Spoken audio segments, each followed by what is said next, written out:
Next point है हमारा over and above. Over और अबो, ये जो हमारा प्रपोजिशन का टॉपिक था फर्स्ट पार्ट में हमने किया था जो है लास्ट तक जितने भी पॉइंट, तो उसके बाद अब सेकंड पार्ट में हमारे जो बचे हुए प्रपोजिशंस है वो हम करते हैं। फर्स्ट है over and above. Over and above use इंटरचेंजली, यानी कि एक दूसरे के अपोजिट जो है यूज़ किए जाते हैं। दोनों का ही मतलब होता है के ऊपर, ओवर भी ऊपर होता है और अबो भी ऊपर होता है। लेकिन जब ओवर है ऑन भी ऊपर ही होता है। ऑन तो होता है किसी सरफेस के लिए, ओवर होता है किसी चीज़ के ऊपर, जैसे कि the fan is over my head, the fan is over my head, तो वो किसी टच में भी हो सकता है कोई चीज़। और जो अबो होता है वो होता है बहुत ज़्यादा ऊपर, कि हायर जो लेवल होता है अबो का, इट्स नॉट इन टच, ये टच में नहीं हो सकता। जैसे the aeroplane is over my head, कि जो एरोप्लेन है वो कहाँ है, सॉरी अबो माई हेड, तो अबो मीन्स जो विदाउट टच होता है। तो ओवर होता है के ऊपर, टच में भी, वहाँ टच भी हो सकता है कुछ, या फिर ज़्यादा ऊंचाई नहीं हो सकती उसको जो हम छू भी सकते हैं, इस तरह से इतना ही ऊंचा होगा। तो जैसे a beautiful white bird is flying over the lake, एक सुंदर जो बर्ड है वो उड़ रही है लेक के ऊपर से, तो यहाँ पे ओवर ज़्यादा इतनी भी ऊंची नहीं है, उसको कैच किया जा सकता है। उसके बाद है I put my hands over my head, मैंने अपने हाथ को मेरे सिर पे जो है रख लिया, तो यहाँ पे इतना भी ऊंचा हो सकता है, यहाँ भी मतलब वो टच करे भी ना भी करे तो वो क्या होता है ओवर। उसके बाद है फॉर द एंड, यानी एज और अमाउंट, किसी चीज़ की एंडिंग दिखानी हो या एज की ये दिखाने को वो कितना हुआ है, या किसी चीज़ की अमाउंट दिखानी होती है, तो वहाँ पे भी हम करते हैं यूज जो है ओवर का। द मीटिंग इज़ ओवर, कि मीटिंग ख़त्म हुई, तो यहाँ पे एंड को दिखाता है, ये ओवर एंड के लिए दिखाता है। उसके बाद सी इज ओवर 20, उसकी एज को दिखाया है कि वो ओवर 20 से ऊपर है, तो यहाँ पे 2 पॉइंट के लिए ओवर यूज करते हैं। और नेक्स्ट है अबो। जो अबो है ये बिल्कुल हायर लेवल के लिए यूज़ किया जाता है, जो नॉट इन टच, टच में नहीं होता है। जैसे the aeroplane is flying above my head, जो एरोप्लेन है वो बहुत ज़्यादा ऊपर उड़ रहा है सिर से।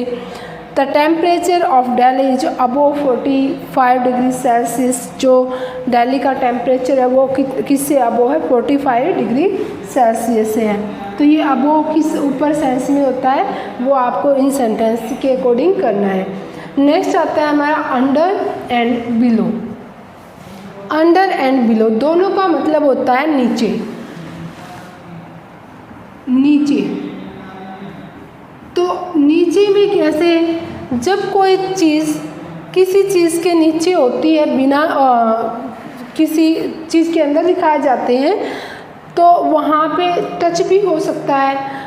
तो नहीं सॉरी, जो टच होती है, टच के साथ तो आता है आपका बिलो विद टच, और बिना किसी टच के होता है बीनीथ। जैसे कि the cat is under the table, cat table के नीचे है, तो वो, या the man is under the tree, वो उसके नीचे तो होगा, पर कैसे कि वो उसके टच में नहीं होता है।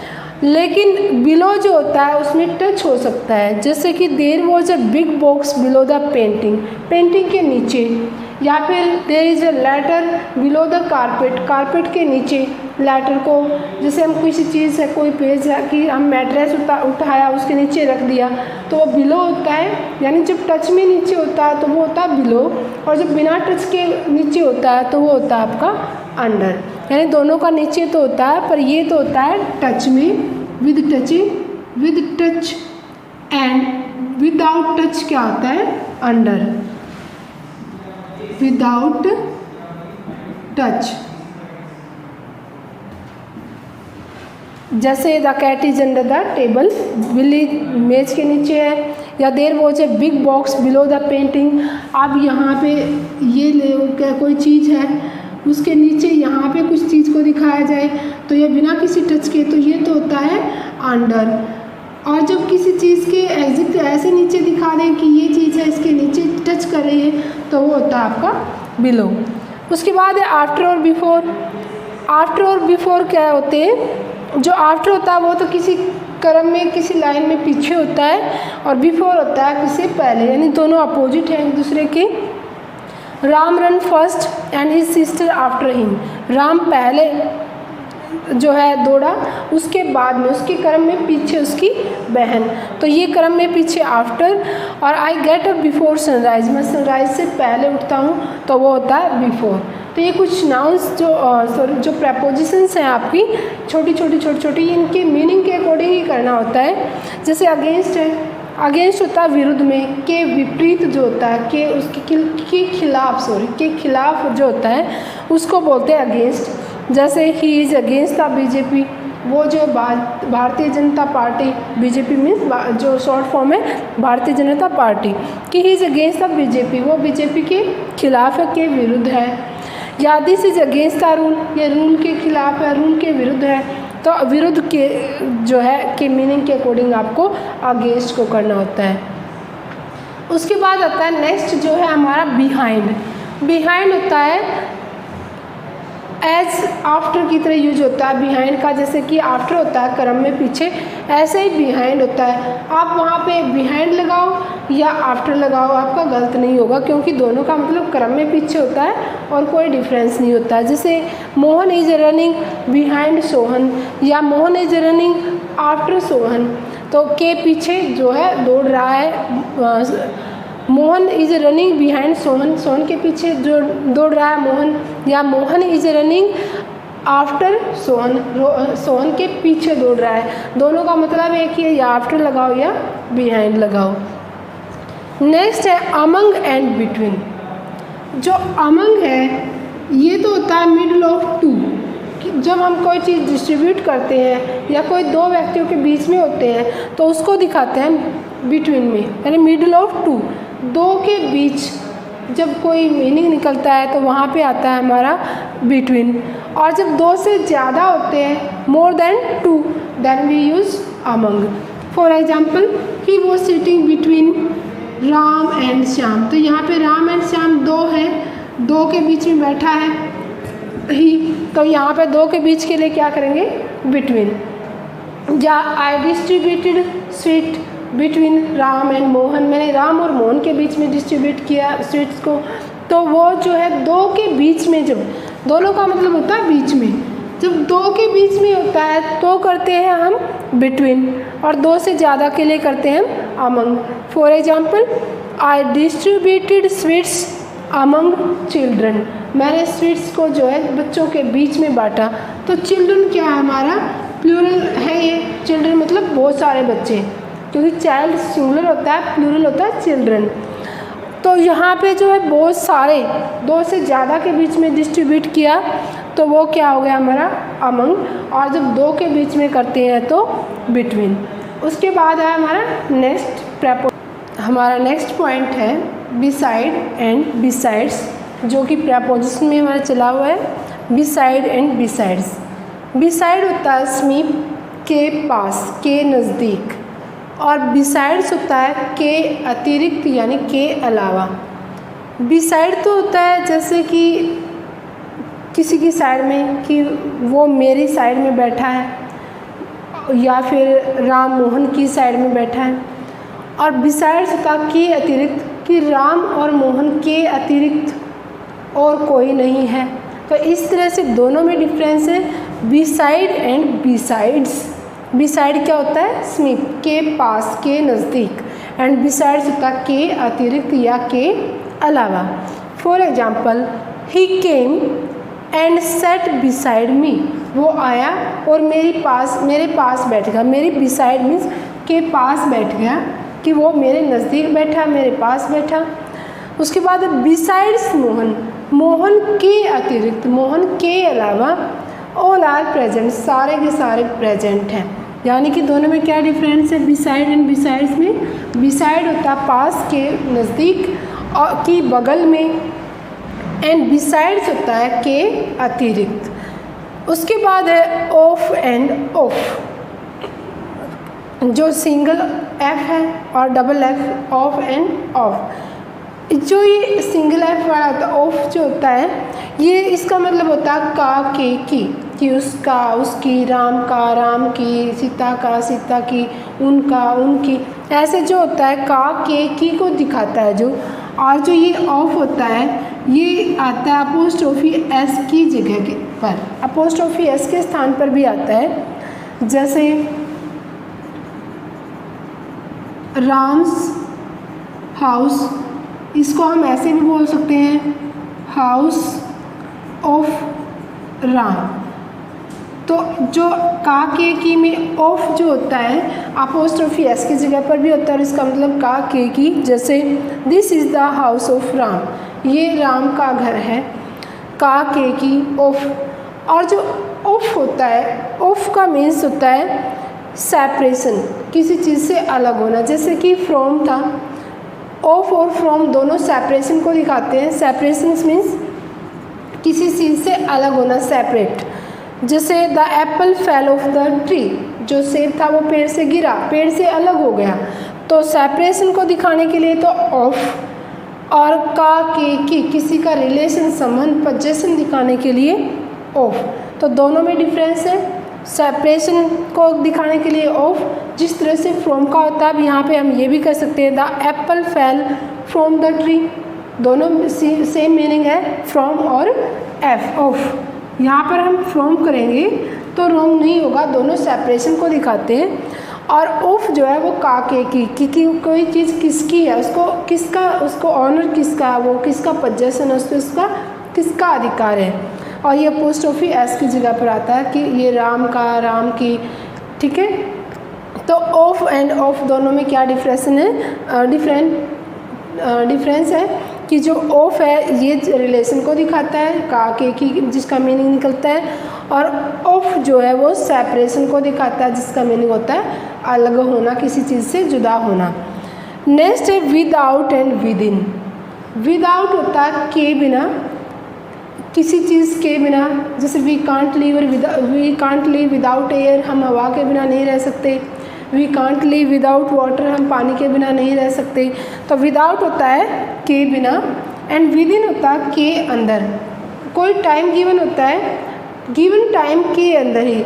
जैसे मैं I will return within a week, मैं एक सप्ताह के अंदर आ जाऊँगा, यानी जो वीक का टाइम दिया उसके अंदर आ जाऊँगा, उस तक नहीं, उसके बाद नहीं, उसके अंदर। तो क्या होता है विद इन, क्या होता है किसी चीज़, किसी गिवन टाइम के अंदर, उसके टाइम के अंदर ही। I will return within a week, मैं एक सप्ताह के अंदर आ जाऊँगा। तो जो विद इन होता है के अंदर, गिवन टाइम के अंदर, और विदाउट होता है के बिना। जैसे we can't live without water, हम पानी के बिना नहीं रह सकते। We can't live without air, तो विदाउट एंड विद इन का दोनों में डिफरेंस था। नेक्स्ट पॉइंट होता है हमारा सिंस, फॉर एंड फ्रॉम। तीनों का मतलब होता है से, टाइम से, कि मैं सुबह से, मैं 2 घंटे से, मैं 3 सप्ताह से। इस तरह से जो टाइम को दिखाते हैं उन तीनों के लिए since, for and from use करते हैं। अब बात आती है निश्चित समय जो होता है, पॉइंट ऑफ टाइम, यानी जो निश्चित समय होता है उसके लिए यूज करते हैं हम सिंस। जैसे I have been writing since 9 AM, मैं सुबह 9 बजे से लिख रहा हूँ। तो 9 बजे का गिवन टाइम है, आपका पॉइंट ऑफ टाइम दिया कि 9 बजे से, यानी starting point of time, starting point of any work, किसी काम के शुरू होने का जो टाइम होता है वहाँ पर पॉइंट ऑफ टाइम क्या बोलते हैं हम, सिंस का यूज करते हैं। और जो होता है period of time, period of time यानी ड्यूरेशन जब दी होती है कि कितने समय से कितने समय तक, कब से कोई काम हो रहा है, तो वहाँ पर हम यूज़ करते हैं फॉर का। तो निश्चित समय के लिए सिंस और अनिश्चित समय के लिए फॉर का यूज़ करते हैं। जैसे I have been writing for 5 hours, मैं जो है 5 घंटे से लिख रहा हूँ। तो 5 घंटे से वो ड्यूरेशन दे रखी है कि कितने समय से, 5 घंटे से।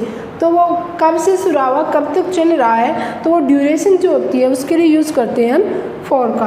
यानी कि यहाँ पे निश्चित समय नहीं होता है, अनिश्चित समय होता है। तो जो हम पॉइंट ऑफ टाइम होता है since, and period of time के लिए फॉर। अब आती है बात फ्रॉम की। अब हम पॉइंट और पीरियड को दोनों को आगे एग्जाम्पल में नोट के द्वारा मैं आपको बता दूंगी कि निश्चित कौन सा होता है, पीरियड ऑफ टाइम क्या होता है और पॉइंट ऑफ टाइम क्या होता है। उसके बाद है फ्रॉम। फ्रॉम का मतलब भी टाइम के लिए लेते हैं। एक तो होता है फ्रॉम जो है ड्यूरेशन को ही दिखाता है, और एक जब जहाँ पे हम सिंस का यूज नहीं करते। आप फ्यूचर टेंस में सिंस का टाइम यूज नहीं करते क्योंकि फ्यूचर निश्चित नहीं होता है। अब किसी को फ्यूचर का कोई पता होता है कि ये होगा, तो अब जहाँ पे निश्चित नहीं होगा तो वहाँ सिंस यूज नहीं कर सकते। तो वहाँ पर जहाँ हम सिंस का यूज नहीं कर सकते फ्यूचर टेंस में निश्चित समय के लिए यानी पॉइंट ऑफ टाइम के लिए, वहाँ पर हम यूज़ करते हैं फ्रॉम का। जैसे you will be present here from 8 AM to 4 PM। तो आप यहाँ पर प्रेजेंट रहोगे 8 बजे से 4 बजे तक। तो ये फ्रॉम जो है वो क्या हाँ यूज हुआ है आपका 8 बजे। वैसे तो पॉइंट ऑफ टाइम था लेकिन फ्यूचर टेंस है तो वहाँ सिंस यूज नहीं हुआ, हमने फ्रॉम कर दिया। और फिर यहाँ पे टू प्रेपोजिशन जो है वो क्या है कि दो टाइम पीरियड को दिखाने के लिए कि इतने बजे से इतने बजे तक, दोनों जो ये प्रपोजिशन है। तो यहाँ पे सिंस, फॉर और फ्रॉम तीनों हमारे जो पॉइंट है वो क्लियर हो जाते हैं कि जो पॉइंट ऑफ टाइम है वो होता है सिंस, पीरियड ऑफ टाइम होता है फॉर, और जहाँ पर सिंस यूज नहीं होता है, टाइम दिखाना होता है निश्चित यानी पॉइंट ऑफ टाइम ही दिखाना होता है फ्यूचर टेंस में, तो वहाँ पर हम करते हैं फ्रॉम। अब हम करते हैं हमारा सिंस और फॉर में क्या डिफरेंस है, क्योंकि बच्चे इसमें बहुत पजल होते हैं कि किस तरह से कौन सा ड्यूरेशन होती है और क्या पॉइंट ऑफ टाइम होता है। तो उसके लिए हम लेते हैं जो ड्यूरेशन होती है वो होता है इनडेफिनिट टाइम, यानी कोई निश्चित समय नहीं होता है। इसमें बताया जाता है कि कोई काम कितनी देर चला, ये नहीं कब से चला, कोई काम कितनी देर चला। जैसे 5 आवर्स यानी आवर्स दिए गए हों तो जो आएगा हमारा 4, वीक्स दिए गए हों जैसे 2 वीक 5 वीक्स ऐसे, तो वहाँ पर हम 4 यूज़ करेंगे। मंथ्स दिए होते हैं 2 मंथ 5 मंथ 8 मंथ, ईयर्स दिए होते हैं 2 5 जो भी ईयर्स होते हैं, मिनट होती है, सेकंड होते हैं। और इनके साथ क्या करते हैं हम, जो ड्यूरेशन होती है इनडेफिनेट टाइम होता है, तो इन सब के साथ हम यूज़ करते हैं फॉर का। 420 सेकेंड्स, 430 सेकेंड्स, 4 सेकेंड्स या 10 मिनट्स या 2 वीक्स 5 वीक्स, इस तरह से जो सेंटेंस में आते हैं तो वहाँ पर यूज होता है ड्यूरेशन कि कितनी मिनट कितनी टाइम तक, तो वो जो है 4 यूज होगा। जैसे 4 9 32 4:30 कि 9:30 से 4:30 तक। तो यहाँ पे जो ड्यूरेशन दी होती है। नेक्स्ट है सिंस। जो सिंस है हमारा, सिंस पॉइंट ऑफ टाइम को दिखाता है, यानी कि कोई डेफिनेट टाइम होगा, यानी जब कोई काम शुरू हुआ। काम कितनी देर चला वो तो होता है पीरियड ऑफ टाइम यानी फॉर का यूज, और जब कोई काम शुरू हुआ किस समय से हुआ वो पॉइंट आउट करता है, पॉइंट ऑफ टाइम होता है सिंस। जैसे सिंस 8 o'clock 8 बजे से, सिंस 2014 2014 से, since Monday, since Tuesday, since the end of last century, या सिंस आई लेफ्ट स्कूल, उस समय से जब मैंने स्कूल छोड़ा। यानी कि जो पॉइंट आउट करता है निश्चित समय होता है, डेफिनेट टाइम दिया होता है, वहाँ यूज़ होता है सिंस का। यानी जो स्पेसिफिक मोमेंट होता है कि आई लेफ्ट स्कूल, स्पेसिफिक टाइम है कि उसने स्कूल कब छोड़ा, तो उसको पता है, तो वहाँ पे हम सिंस यूज़ करते हैं। आई होप कि आपको ये प्रेपोजिशन का जो हमारा टॉपिक था वो अच्छे से समझ में आया होगा। और जो आपको सिंस और फॉर है इसमें कोई डाउट है तो आप उसको इस टेबल से क्लियर कर सकते हो। और अगर फिर भी आपको टॉपिक से प्रेपोजिशन में कोई भी डाउट रहता है, या पार्ट्स ऑफ स्पीच का हमने जितने भी हमारे टॉपिक किए, noun, pronoun, adjective, verb, adverb, 5 हमारे टाइप हुए थे, तो उसमें से कोई भी अगर आपको डाउट रहता है तो आप कमेंट बॉक्स में शेयर कर सकते हैं। और हमारा जो नेक्स्ट टॉपिक है उसके साथ फिर मिलते हैं। बाय।